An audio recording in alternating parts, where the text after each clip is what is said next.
My daughter's name is Leia.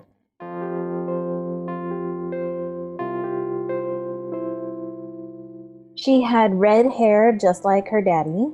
He had red hair when he was young. She weighed 3 pounds 11 ounces when she was born, and she was 18 inches long.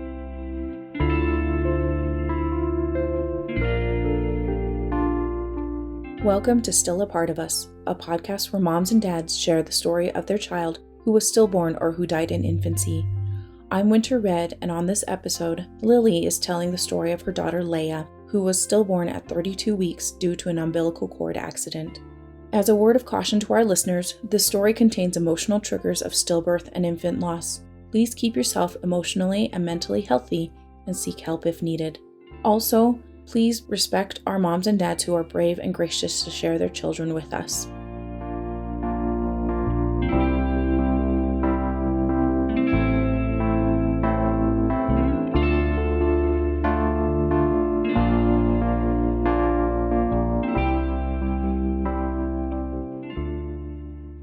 I'm so grateful that you're here, Lili. Thank you so much for coming on and talking with us about your sweet little baby.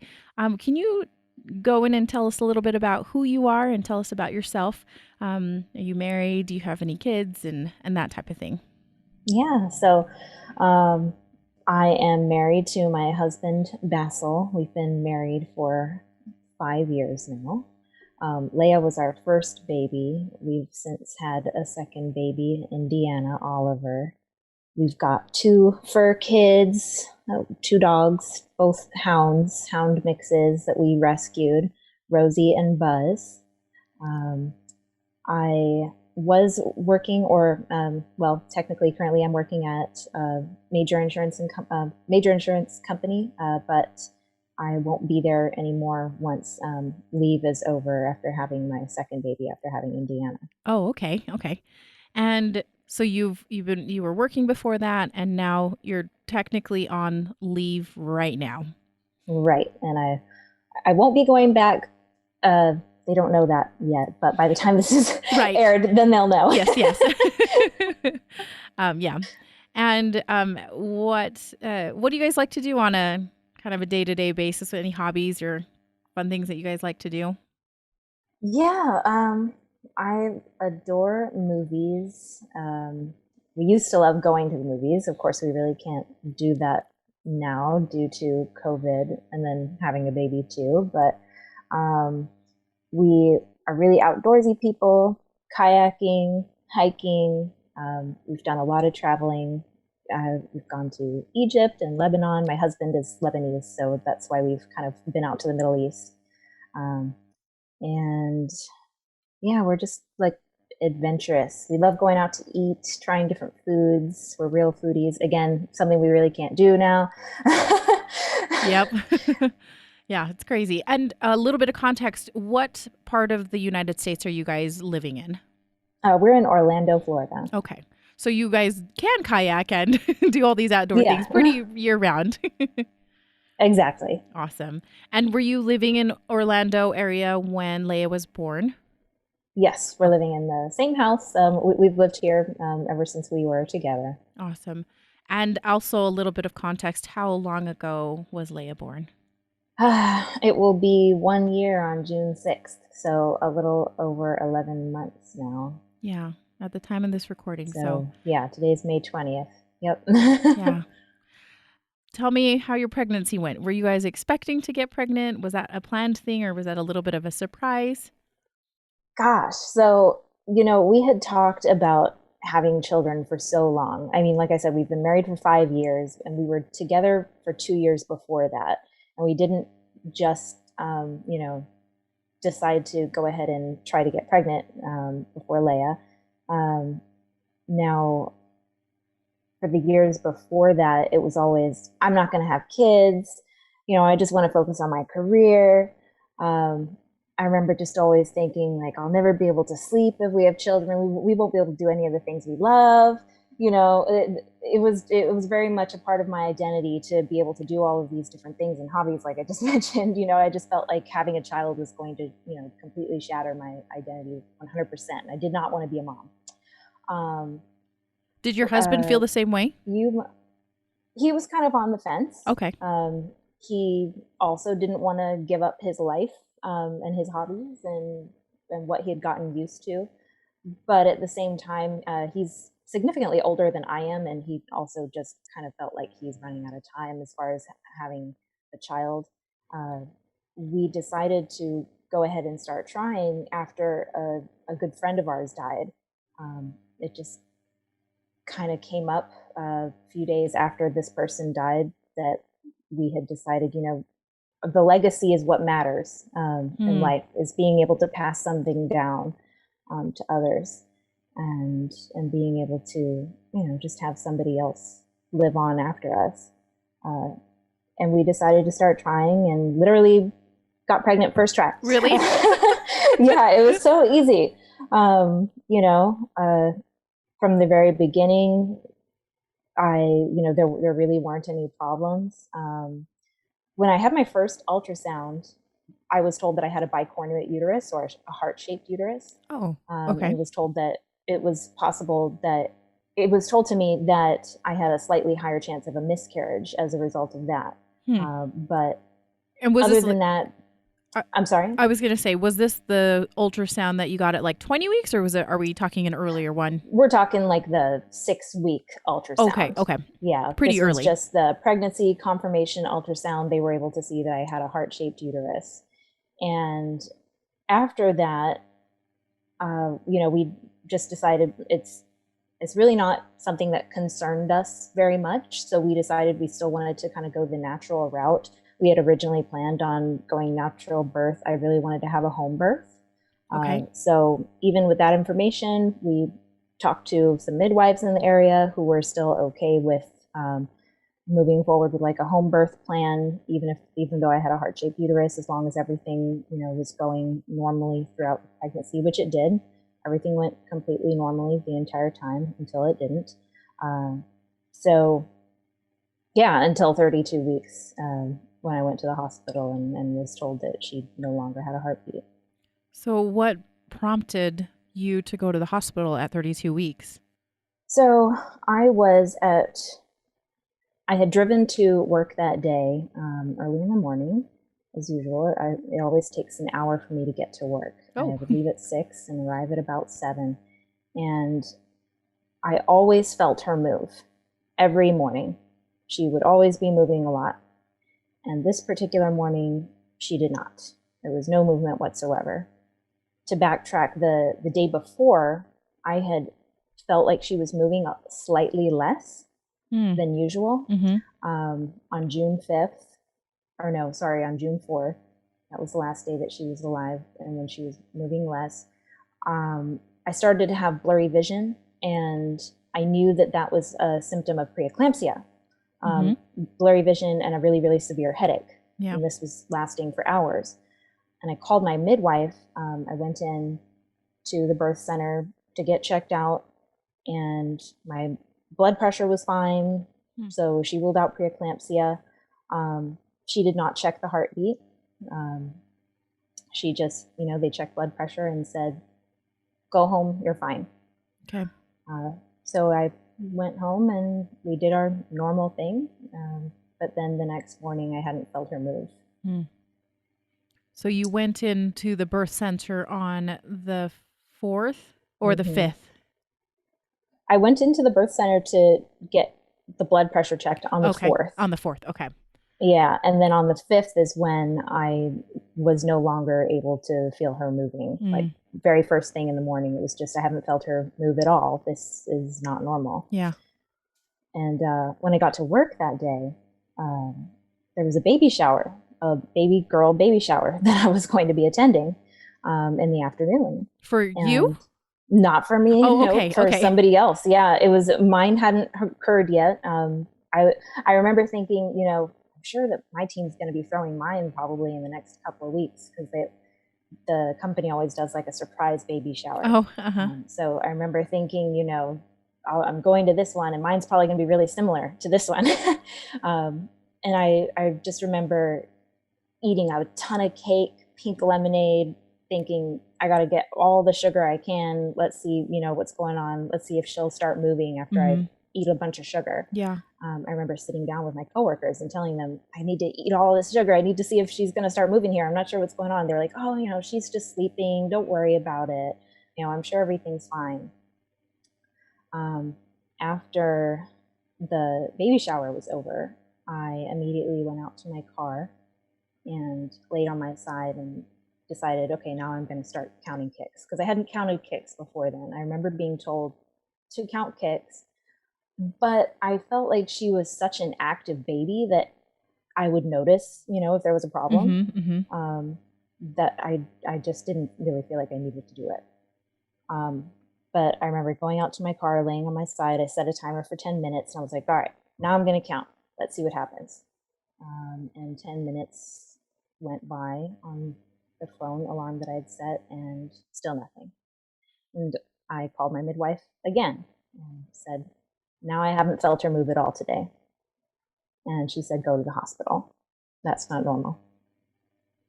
And so I went there. I called my husband first. I left work, told my boss that I hadn't felt her move today. I needed to go to the hospital. Remember, this was around 1 p.m. And I called my husband as I was on my way over there. I said, do you want for me to wait for you to get here? Because he was a good hour and a half away. It was going to take me about 20 minutes to get to the hospital. And he was like an hour and a half out. And he was like, no, go in immediately. Okay. Don't wait for me. And I got there. And I remember the first nurse who checked me, just checked with the Doppler for the heartbeat. And she wasn't finding anything. And I remember her saying, don't panic. Sometimes the placenta just kind of gets in the way. Don't worry about it. Let's do an ultrasound. She left. She came back with the doctor. And the doctor came in with the ultrasound machine. And mind you, Basil, my husband, still isn't there. This was just me at this point. She took the ultrasound, and I remember staring up at the ceiling and not wanting to look at the faces of the nurses in the room, because by this time the doctor had come in with like maybe 3 or 4 other nurses. And I didn't want to look at their faces because the screen was not facing me. The screen was just facing the doctor, and the doctor and the nurses could see it, but I couldn't. And I thought, if I look at their facial expressions, I'm going to read into it, and I'm going to see, some kind of negative expression. I'm going to freak out. So I'm just going to stare at the ceiling. And I remember the doctor just turning the screen around, and she showed me Leia on the screen. And she said, I'm sorry, I'm like going into so much detail here because I remember it so easily. I want you to, please do. Okay. It's like a photographic memory that I have for this. Well, yeah. And I just remember her turning around the screen, and she said, so this is baby's head right here, and this is baby's back, and this here is baby's heart. And unfortunately, I don't see a heartbeat. And while she was saying that to me, when she said, unfortunately, I don't see a heartbeat, she was stroking my leg with her thumb. To this day, I can't stand anybody touching my leg or stroking me with their thumb at all. They were like, she was just kind of going like that with her thumb on my leg. Yeah. And my very initial reaction to that, for I would say 3 to 5 seconds when she said that, I remember thinking to myself, this woman's incompetent. She doesn't know what she's doing. I need to get another doctor in here because obviously you're wrong. Maybe you're new, obviously it's those thoughts, not verbatim in my head, but just all those feelings, like just, you're wrong.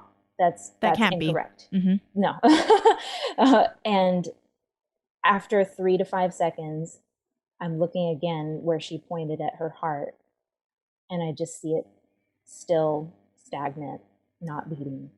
And I knew. And I just remember nodding and saying, okay.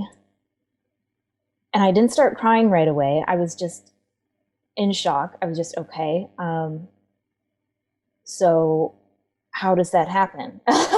I was just like, why? Like, how? Yeah. And she just, responded, we don't know why this happens. Sometimes there's a knot in the cord. Sometimes the placenta will become detached. We call it an abruption. Sometimes we just have no idea. Um, I just remember her just continuing to look at me, and the nurses just kind of staring at me, and I'm sitting on this bed, and I I just said, okay, all right. Um, then I started to hyperventilate. When I started to hyperventilate, that's when like all these nurses start just kind of rush in towards me, and um, I remember somebody taking a wet washcloth and putting it on my chest because I was just hyperventilating so strongly. I wasn't crying yet, I was just hyperventilating. And I remember asking, I said, or I remember saying, I have a question. And the doctor said, yes. And I asked her a couple, I'm not going to, all right, so I'm not going to say exactly what I asked her. There were a couple of things that I had done during the pregnancy that worried me, that made me think, okay, maybe this had caused it. Yeah. Um, and so I asked her if those two things had possibly caused it, if they had caused my daughter's death. Yeah. And she said no. She said absolutely not, something like that. We've got women who come in doing way worse things than that. Um, Nothing like that would have caused something like this to happen. And I think that's when I started crying. uh, she, of course, then said, is there anybody who you need to call? I remember saying, my husband, like he's on his way. Do I tell him on the phone? She said, no, don't call him. We don't want him to get into an accident. Just wait till he gets here. And of course, he's still about an hour out. Yeah. And to wait for an hour. Oh. Yeah. So in the meantime, during all that waiting, they had a radiologist come in to confirm and do another ultrasound. And I remember when she came in and did the ultrasound, she had dimmed the lights, and it was just me and that radiologist in the room at this point. The doctor and those other nurses had left. And I remember, and I was able to see the screen when she was doing the ultrasound this time. And I just remember all the times that she typed in no fetal heartbeat on each screen. She would pull up a different screen and she would type in no fetal heartbeat. And she would pull up another screen and type in no fetal heartbeat. And I just turned my head to the other side of the room. She was on my right. I just turned my head to the left and just stared in that direction the entire time. I didn't look at her again for the entire ultrasound. And continued to wait for Basil to get there. I remember one nurse came in. Her name was Jody. This was the one who had taken the initial Doppler reading with me. I remember asking her what her name was again and asking her to hold my hand. And that's when I burst into tears a lot. I remember just her telling me to let it out and cry, it's okay. And I remember her asking me, when Basil gets here, do you want for me to stay in the room or do you want for me to leave? I think I asked her to stay. She didn't end up staying though. When he did get there, he said that when he got there, another nurse who didn't know what had happened, as he was walking up to labor and delivery, a nurse told him congratulations as he walked in. He knew at this point that there was a problem, but he didn't know that Leia had died. So he walked in. He walks into the room. That nurse Jody is kind of let him into the room where I was, and I still remember what he was wearing. I told him never to wear that shirt again. He's wearing a light blue polo. I told him I never want to see that shirt on you again. He walks in and he just says, "What's going on?" And I remember telling him, "Just sit down, babe." And he sat on the stool that was next to me. And I think I put his hand on my belly, and I said, "So they did an ultrasound, and there's no heartbeat. And he just said, what? And I said, she's not there anymore. She's gone. And I just remember his head just slowly going down to my lap. He just took his head and he just went all the way down to my lap. And when he came up again, he was crying.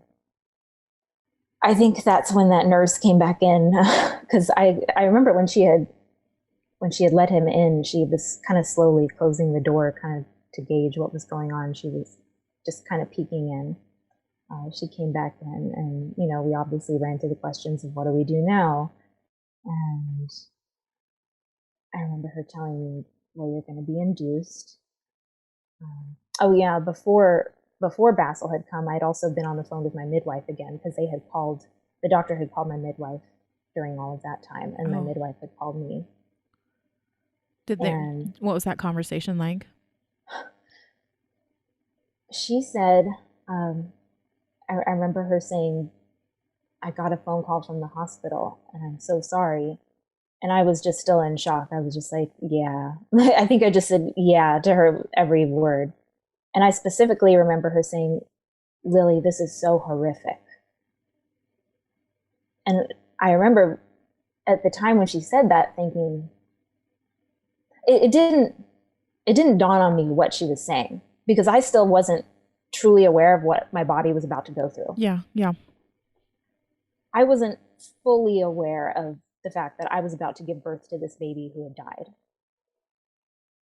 And I asked her too. I asked her, what happens now? And she had said, you're going to be induced. It could take a couple of days. We don't know how long it's going to take. And she said, I'm going to keep checking in on you. I'm going to keep calling you. I'm not going to bombard you, but I just want to make sure you know that I'm here for you. And I'm here if you want to call me with anything. And, I just thanked her and hung up. I was still so much in shock. Just had no idea what was going on still.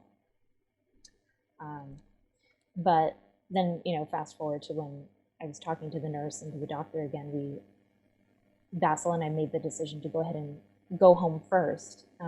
We didn't want to just stay there at the hospital. We really couldn't. We needed to do something with our dogs. We were like, okay, so this is going to take a couple of days. What do we do about our dogs at home? Yeah, exactly. It's so weird. That's like the first thing that we were thinking about. Well, there's logistics. There's always logistics involved. So yeah, totally. So we both went home. We were obviously in separate cars. So we both went home separately. I made a phone call to the pet resort and, I told them, I said, we've just lost our baby. Are you able to take our dogs on short notice for, I don't know how many days, because I have no idea how long this is going to take. I remember thinking too, like, what if I end up for whatever reason needing to have a C-section? Then I'm going to be in there for even longer. And, they said it was fine. They were able to take them. We dropped them off. We got home. We packed both dogs up, packed up their food, dropped them off, and went back to the same hospital. Which, of course, we weren't planning on having a hospital birth. So I didn't have like a hospital bag or anything. Yeah, exactly. You're like, this was not planned at all. Yeah, I didn't have a bag of things. I'll always kind of regret not having brought an outfit for her, because we were going to be having our baby shower on June 22nd. We were just a couple weeks out from our baby shower. And I remember thinking back then, I don't want to buy anything like clothes wise, because I'm probably going to get a bunch of clothes at the baby shower. So, we'll wait for the baby shower and then we'll start buying things. So we really didn't have a lot for her. We had some gifts that had already come in from our registry from people who weren't going to be able to show up at the shower. But other than that, the weekend before, we had painted her nursery and that was it. Like, it was painted and nothing was set up. But I feel like I'm rambling now. I'm sorry. No, you're totally good. I actually have a quick question. So, Absolutely. in the meantime, did you Obviously, you got a phone call from your midwife. How about other folks? Did you call your family members? Did your husband call his family members? I'm sure that they were devastated as well, and just want to know Yes, about that situation. absolutely. So I remember thinking to myself, I had talked to the midwife before Basil had gotten there, and I just thought, I can't tell anybody in my family until Basil knows. Basil has to be the first one. So I waited for him to get there so I could tell him. And then, yes, during that time period before we left the hospital to go home, I called my dad. I think he was the first one who I called. I had I had previously called my sister when the midwife had told me you need to go to the hospital. I had called my sister and told her that I was on my way to the hospital, that I hadn't felt Leia move all day. So she knew that something was going on. And I remember she had asked me, do you want for me to tell mom and dad like that you're on your way to the hospital, that something's wrong, that you might be going into labor? Do you want me to give them a call? And I had told her yes. So they knew that I was in the hospital, that something was going on, that I hadn't felt Leia move. Nobody had any idea that this meant that she was dead. Uh, I called my dad, and again, I just told him just similar to how I had told Basil, just very, oh, I remember when I called him, I asked if I was on speakerphone. And later on, he said that he knew something was wrong when I asked him that. And he said, yes, that I was on speakerphone. Oh, let me take you off. He took me off of speakerphone. And I guess he was driving, actually. He told me later. And he had other people in the car. And I told him, just like I told Basil. So they did an ultrasound, and there isn't a heartbeat. And I just remember him pausing and saying, so you lost the baby? And I said, yes. And he started crying. And he just said, okay. It's funny, we both had very similar reactions. He just said, okay, okay. Let me know if you need me to come down there, because he lives in Connecticut. He Oh, actually did end up flying down. I called my sister after that, I remember. I told her exact same way, just kind of bluntly like that. And she started crying. She said, okay, whatever you need. She lives a couple hours away from me. She, immediately offered to drive up, um, to bring anything that we would need. And I just remember trying to get off the phone as quickly as possible, because I was just thinking, I was now I was in mission mode at this point. Like, I need to get home. I need to get back to the hospital. I need to have this baby. And that was all I was thinking about, was just, we need to have this baby as soon as possible, because she's inside me and she's died. Um, I remember calling my mom. My mom had a very different reaction. She did not want to believe it. She refused to believe it for several hours, actually. Um, she said, absolutely not. I'm going to be praying. I'm going to start praying right now. No, no, no. She just would not believe it for 1 second. And I remember telling her, Mom, I saw on an ultrasound there's no heartbeat. And she said, I don't care. I don't care. I'm praying for a miracle. I remember her sending a group text to me and my other siblings, just saying, we all need to be praying for Lili right now. We need to be praying for Lili and Leia and Basil. And I just like, I just remember being so frustrated, just like, it's not, no, like, she's gone. That's it. Like, I saw, like, we're done.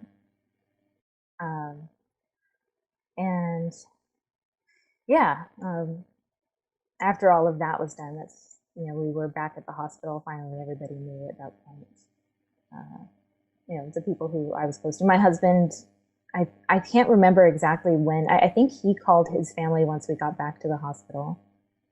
Once we were all admitted and everything, he started calling his siblings, and they called his parents. And, it was just a bunch of phone calls, obviously, at that point, yeah, exactly.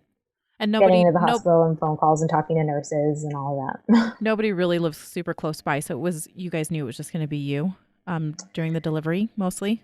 Yeah, my mom at the time was living in Minnesota. My dad was in Connecticut. My husband's parents live in Lebanon. um, it was just going to be us for sure.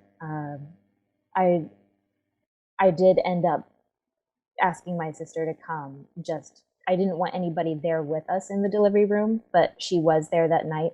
My dad ended up flying down the night that she was born as well, and so they were both there. They both held her. That's nice. Yeah. Yeah. So you're back at the hospital then, and do they just get you started with Gosh. some? Yeah, it was all the logistics first. I remember meeting the the nurse who was going to be my nurse, and she was another Jody. They were both named Jody. Yeah, I remember there was blonde Jody and brown haired Jody. And blonde haired Jody was my nurse throughout pretty much the whole thing, throughout most of it. She was, I'll never forget her for as long as I live. I can't even begin to describe how how much compassion that woman had for me and for my family and for Leia. And I'll never forget some of the things that she said to me. Just her very first, um, just the very first look that she had on her face when I saw her as we were walking down the hall, as we entered in through labor and delivery, and I saw her walking towards us, and just the look on her face and her leading us to our room. We the induction and everything that started. Let's see, I think it started around 9 p.m. that night. It ended up taking a good 24 hours, the Oh, entire wow. labor. Wow. Yeah, because it started they put the pills up in me to start it out at around 9 p.m. that night, and Leia was born at 9:41 p.m. the next night. Wow. On June 6th. So I remember the doctor saying it's time to, go ahead and start the induction process, her explaining everything to me, what that meant, putting in the pill and everything. Um, I remember asking, I want to see one more ultrasound. And this time my husband was there too. And I just said, for him to, like, we need to just see one more ultrasound before this whole thing starts. And she said, absolutely. And she brought the ultrasound machine. And I remember she said the exact same thing that she had said to me. She said, this is baby's head and this is baby's back and this is baby's heart. And then she just kind of left it there on baby's heart. And then I remember Basil looking and just nodding and crying and just, okay. And then she said that there was a little image of her hand that she could get in the ultrasound. She was like, I want to see if I can get this image of her hand here. We're gonna get that. We're gonna print that out for you. And my nurse Jody, she wasn't able to get it to print out right away. She was like, I don't care if I have to go to another hospital to get this thing to print out. We're gonna get it printed. Oh man.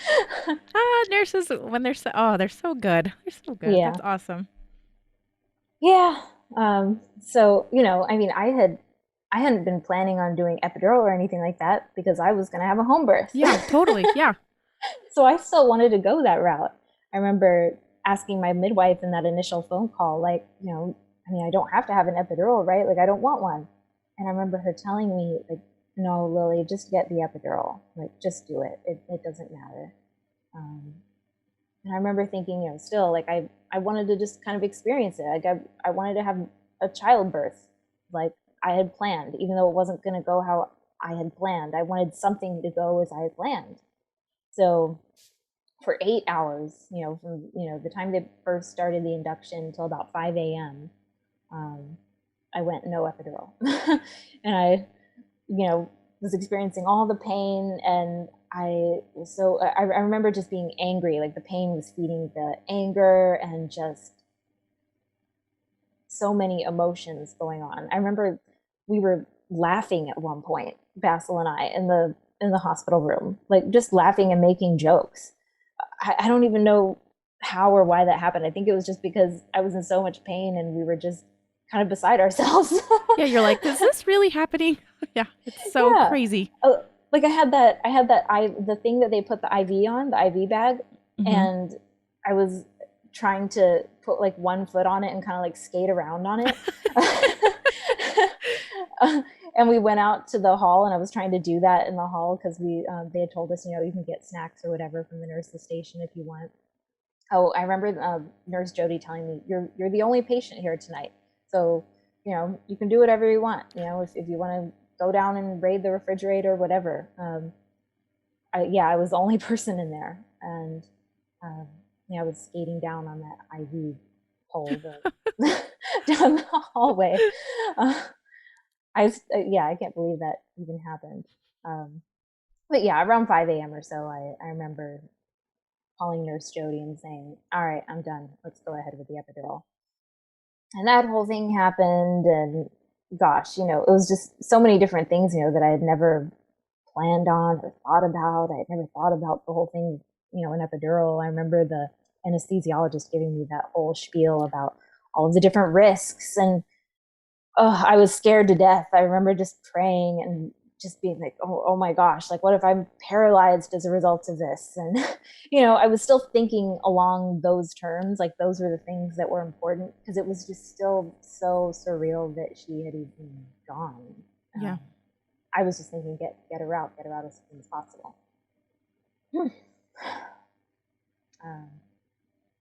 Sorry, now my mind is blank. No, you're totally fine. So you got your epidural, finally. And yeah, was that a little bit of a relief? Yeah, I mean, at that point, I remember just thinking, okay, now I can just feel sad. I think I had been, I don't know if it was me avoiding the emotions or just the pain, not really letting me feel the emotions that I really needed to have. But once that epidural hit, I remember just thinking, now I can just be sad. Now I can just cry. Like now I can just experience this and focus on the task at hand.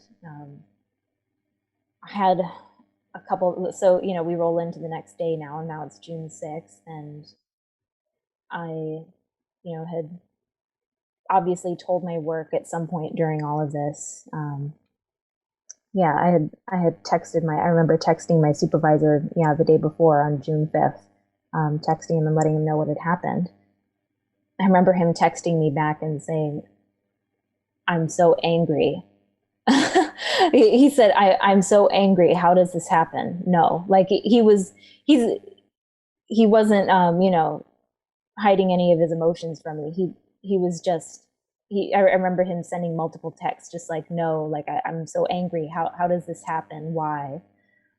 On the 6th, on the morning of the 6th, I was obviously getting so many phone calls now from people at work, people who I had, texted during all of that time. I wasn't calling anybody else. I was only texting coworkers and friends.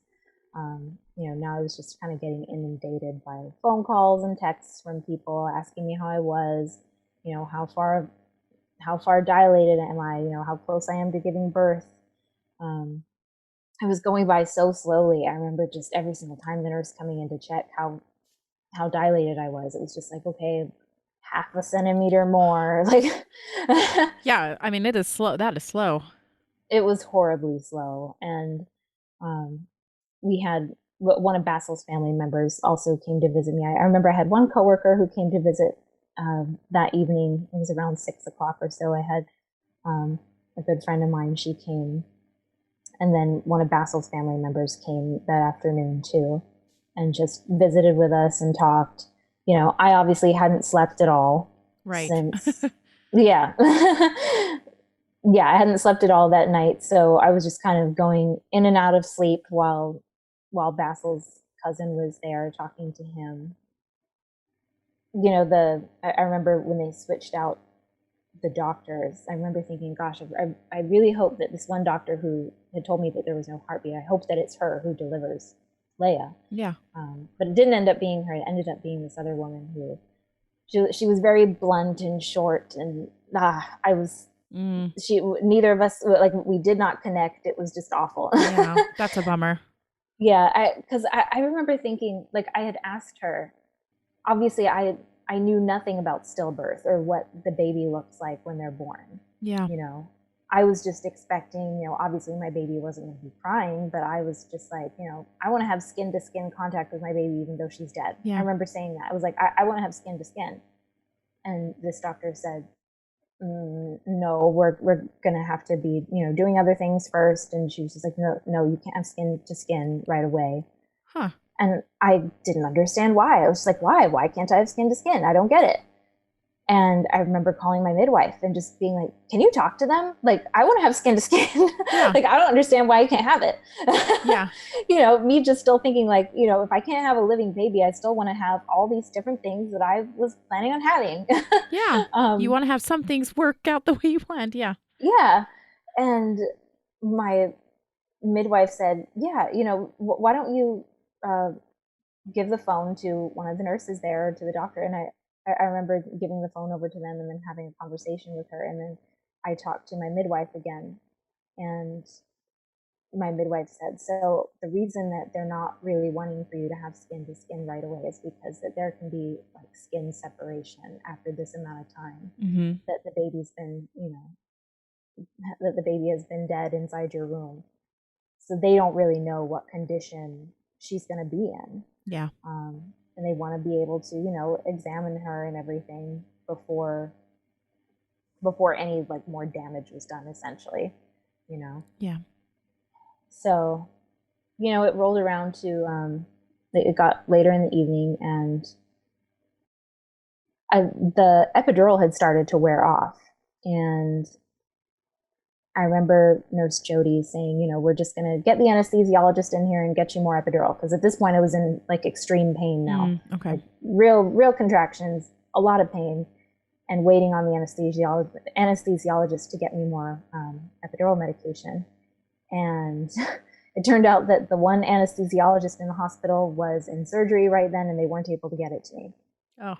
So they had offered me another medication, Stadol, and they had said, oh, it's going to be like having a glass of wine or something.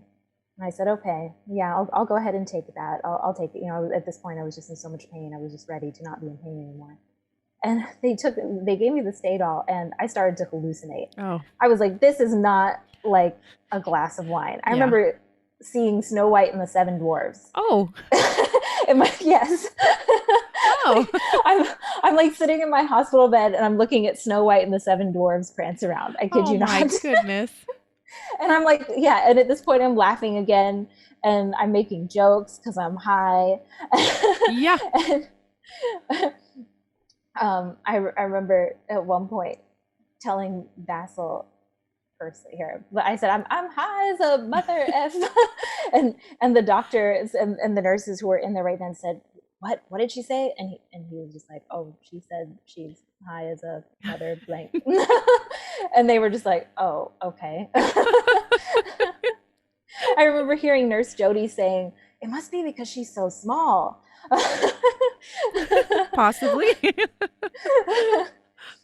Oh, I was still obviously in a lot of pain though. Like it had gone down from a 10, like the pain had gone from a 10 to like maybe an 8 with the Stadol. Oh, okay. It was more just, now I'm super high in pain.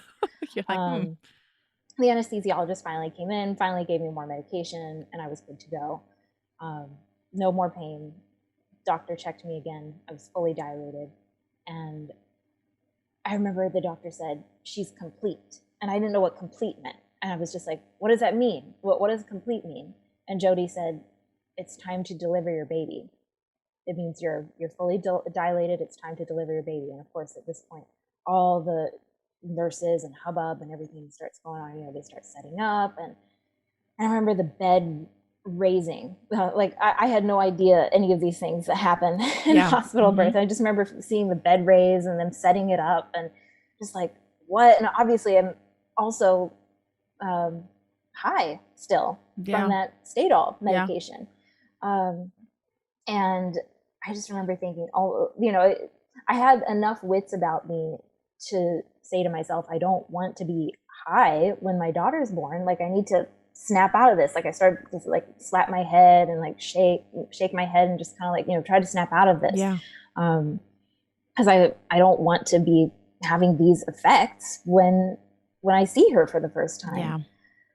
And, you know, we got to the point where I was like pushing, and nurse Jody was counting. I remember her counting so loudly and just thinking like, I didn't know how to push, you know? Of course, yeah. Did they try like and coach you through that or anything? Well, we had been taking a hypnobirth class before all of this. Yeah. And that night of June 5th was our last hypnobirth class, you know, because I hadn't been planning on having the epidural. You know, I had been trained on how to push and breathe when I feel the contraction, but I wasn't feeling contractions. Right. You know? So it was just all very strange to me. And she was, you know, telling me when to breathe and when to bear down. And I was just like, I have no idea what I'm doing because I can't feel anything anyway. I'm just being so frustrated. Like I remember just, gosh, like incredibly frustrated. And at one point I just started crying because I was just, I don't know what I'm doing. Like, yeah, I don't know like how to push or when, and I don't know if what I'm doing is doing anything because I can't feel anything. And at one point I remember them saying that they could see her head. And I had, you know, of course watched before. I've watched all kinds of childbirth videos and stuff, and women giving birth without medication. And I remembered them having mirrors that they could see, so they could see their baby being born. And I was like, I want a mirror. I want to see her be born. And I remember saying like, can I touch her head? Like, I want to touch her head. And they were like, of course. And so I touched her head. And I remember it just feeling so soft and mushy. And I asked, I was like, why does it feel like that? And Nurse Jody just said, we won't know until she's out.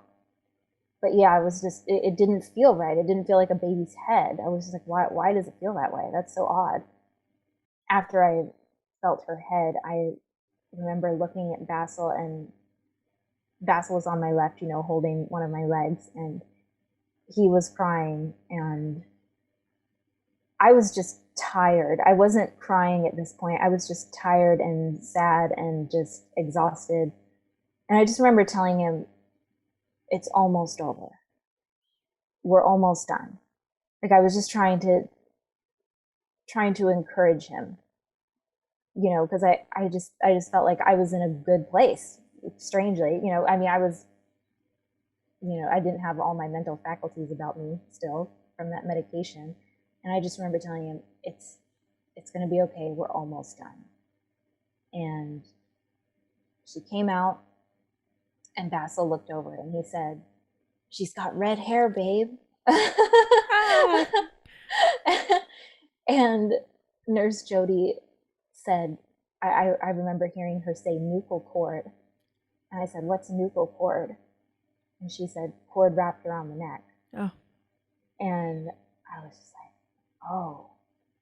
And Basil, you know, was able to see everything. I was looking in the mirror at her come out, but I don't remember it. Okay. Even though I know I could see it, I don't actually remember her coming out. I just remember saying, you know, move the mirror where I can see her, because I couldn't see her. She was, you know, laying there on the table or wherever she was, you know, right when she had come out. And I was just like, move it so that I can see her. And they moved the mirror so I could see her. And they asked Basil if he wanted to cut the cord. And I remember him just shaking his head and turning away and just saying no. And I was so sad. Like, I wanted him to cut the cord so badly.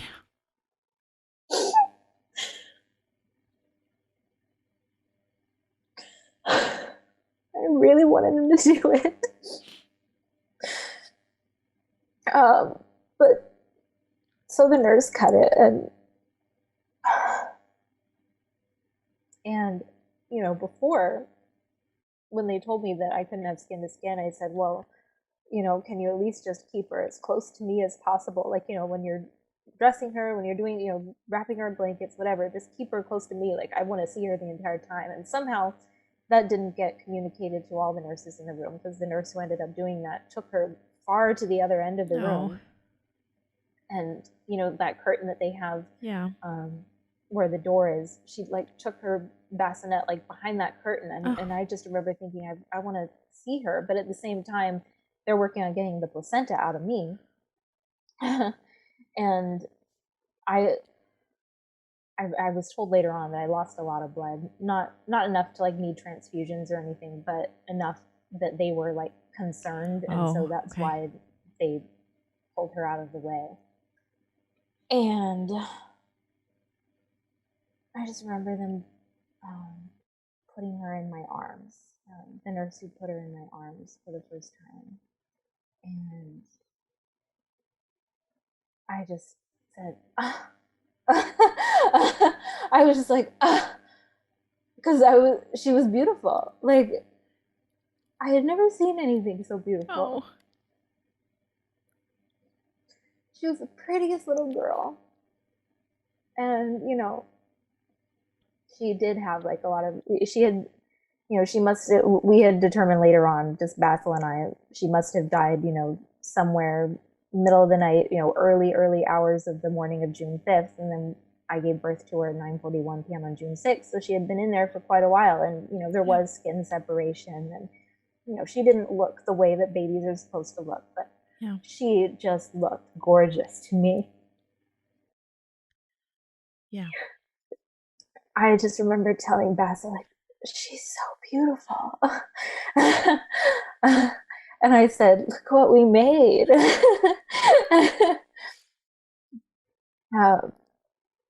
And, you know, they had a Now I Lay Me Down to Sleep photographer come by and take pictures. And they had one of those little angel gowns that are made from wedding dresses that people donate. Yeah. And they got to help dress her in that. And we just, you know, we spent not long with her at all. We didn't have one of those cuddle cots or cooling cradles that a lot of hospitals have. Our hospital didn't have one of those. We have since donated one. That's awesome. To that hospital. That's awesome. And we were with her probably till about 2:30 that morning. When I said it was time for her to go, I sang her a couple of songs. My dad had shown up by this point, and my dad and my sister, and both of them had held her. You know, and then they stepped out, and we had more time, just me and Basil with her. And at one point while I was holding her, this was when I had decided that, you know, she needs to go ahead and go, was I felt and heard something. I thought she had pooped.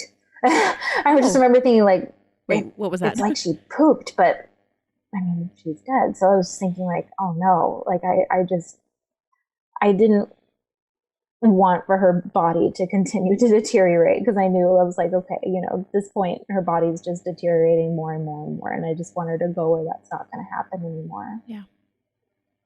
And I was, you know, still practically paralyzed from the epidural, so I had Basil put her back in the bassinet, and he was about to call the nurse, and I said, no, I have to sing her a couple songs. And so I sang Baby Mine from Dumbo to her, which was what I had sung to her when I was pregnant with her, and I sang Hush Little Baby. And I changed the words to Hush Little Baby, that Mommy and Daddy are going to buy you a mockingbird instead of just Mama's going to buy you. And I had always imagined that I would, when I had a baby, that I was going to count each of their fingers, and I was going to count each of their toes. And so I counted each of her fingers, and I just, you know, 1 to 10. And I said, 10 little baby fingers. And I counted each of her toes, and I said, 10 little baby toes. And I told her how much I was going to miss her, and I would never forget her. And then Basil called the nurse, and then Nurse Jody took her. And Jody said, you know, we'll keep her with us at the nurse's station for a while in case you want to see her again. I said, no, take her where, you know, just take her to wherever you're going to take her. I don't want for her to keep on, you know, I just didn't want for that deterioration to keep happening. I just wanted her to be in a different place. So she did, and, you know, then she came back in. It's like a little memory box that they give you, and the different little things, a little crocheted hat, and she saved the dress that she had worn, the little angel gown, and it was covered in blood because of the, Were they able to take any handprints or molds or anything like that? We got handprints, just of one hand, and then her footprints. Good. Those were both in the box. Yeah, her handprint and footprints. And her hat and her dress, and the little blanket that she had been wrapped in, and that she had her photos in. The photographer had brought that. And the little measuring tape that had the mark on it from 18 inches. And the next morning we went home. And she was there, and we went home. And I just remember thinking, like, I don't want to leave her. I know. It's so awful, isn't it? I didn't want to leave her there. I didn't want to leave her by herself. Yeah. So that's that. Now, her name is Leia. How did you guys come up with that name? Leia, like Princess Leia, like Star Wars, because I'm a huge Star Wars fan. Which is so great. I love that so much. Yes. Yeah, we're obsessed with movies, or I am at least, mostly. Then we named our son Indiana, like Indiana Jones, not like the state. I have to tell people this. Yeah, exactly. Like, I it's gotta Leia clarify. like Princess Leia. It's Indiana like Indiana Jones. It's not rocket science. I think that's so great. It's such a pretty name, and so pretty for the pretty little girl. So you guys left her at the hospital, which is like the most awful thing ever. What did you guys decide to do with her remains? We did have her cremated. The nurse and everything before she was born had been trying to figure out, do you want to do an autopsy and everything? And I remember being very on board for an autopsy at first. And then when they saw, that the cord was wrapped around her neck and wrapped around her leg twice, I was just like, no, we don't need to do an autopsy. It's clear. Yeah. So it was around her leg as well. So maybe even when she was moving, it was getting tighter. Yeah, the way that it was almost like a sling. Like it was around her neck as if it was a sling, and then around her leg twice. So, and we kept the picture of it. Basil took a picture of how it was wrapped around her. And the way it looks is just, whenever she moved that leg, she would have been pulling on her, on where it was around her neck. Yeah. Oh, yeah, that is like, so you had her cremated, and so they figure you guys talked it over with the staff, and that was what you just decided to do. Was that felt good to you guys? Yeah.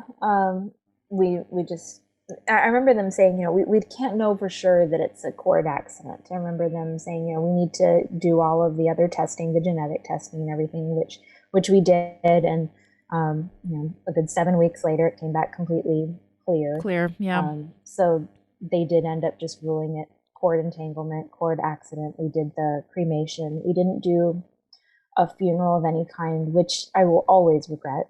Really? Yeah, because I at the time, I just felt like nobody else knows her. Like I wanted to keep her to myself. Like I didn't want anybody else to share. Like it was just like, she's mine. Like, she's exactly mine and Basil's, and I don't want to share this at all with anyone. Like, this is just us.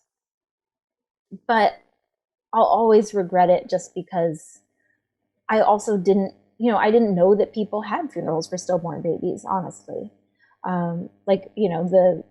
The nurse had mentioned it. The nurse had said, you could have a funeral, the different things, and, the funeral home too. But it was just, I just didn't realize it was even done until I, of course, started talking to other lost moms who had services for their babies. And I just remember thinking, now I wish I had.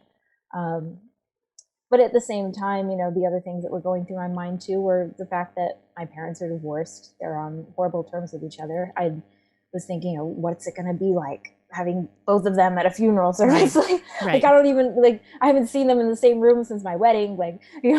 How is that going to go down? I was just thinking about all these other factors that obviously didn't matter, and I didn't realize how much it would matter later on, how much I would have wanted to have a service of some kind later on. Just to give her that. Yeah. I know that's tough, like looking back on what you could have would have done. I guess that's hard. Is she in an urn near you guys, or is Yeah. the urn buried, or? She's got a little heart-shaped urn that stays on our bed along with the memory box. Oh. The memory box and her urn pretty much haven't left our bed unless we're making our bed, which is rare. We almost never make our bed. So it's just always on our bed. between us both at the headboard there. Oh, okay. Yeah, it's like for the longest time, like I started to acquire a lot of things that I wanted to put with her urn and with her memory box. Yeah. Like, okay, this stuffed animal and all this. And Basil was like, there's no room for us to sleep. Like,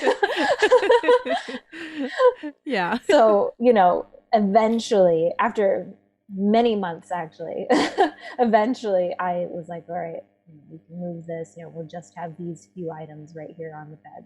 I always want her next to me when I sleep. Yeah. Always. Yeah. Is there anything else you'd like to tell about Leia and her birth story? Gosh, I think the only thing was just, the hardest thing in the hospital after she was born and after we had said goodbye to her, and that morning, was I was no longer the only patient in the hospital. Oh. So I just remember hearing the babies crying as they were being born. Yeah. Basil said at one point that this is one that I didn't hear, but he went to use the bathroom that was in our room, and he was able to hear like a baby born next to him, and the baby crying. And he said he stayed in there a while longer and cried and didn't want to come out until the baby stopped crying because he didn't want for me to hear. But of course, I heard others crying, and I just remember telling the nurse when I heard one, I just burst into tears, and I just said, I can't keep hearing that. I don't want to hear it anymore. Please. There was just nothing. I mean, obviously there was nothing that she could do. There was nothing that anybody could do, except to move me to a different floor, which she offered to do, but I didn't want to because now, these nurses were my family and I wanted to stay with them. Yeah, exactly. Yeah. So, we just kind of had to deal with it. I remember telling my mom about it, and I remember my mom later on said that she was praying that God would calm the babies so they wouldn't cry anymore, so that I wouldn't have to hear it, that he would help. She prayed that he would help them calm down. Oh, that's so sweet. Yeah, that was the only other thing. Yeah, that's hard. That's really hard. Lili, thank you so much for sharing your story about Leia. I bet she was just beautiful, and thank you for sharing her story. Thank you for letting me talk and talk and talk about her. Anytime. I haven't been able to talk like that about her for a long time. Anytime. So that in itself was just wonderful. Well, good. I'm so glad. Thank you so much. Many, many, many thanks to Lili for being vulnerable and open and showing herself and sharing her story about Leia with us today. Thank you so much, Lili.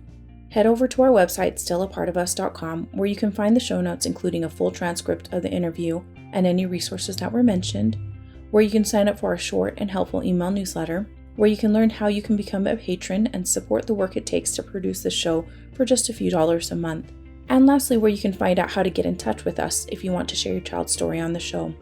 The show is produced and edited by Winter and Lee Red. Thanks to Josh Woodward for letting us use his song Flickering Flame. You can find him at joshwoodward.com. Lastly, subscribe to this podcast and share it with a friend that might need it, and tell them to subscribe. Why? Because people need to know that even though our babies are no longer with us, they're still a part of us.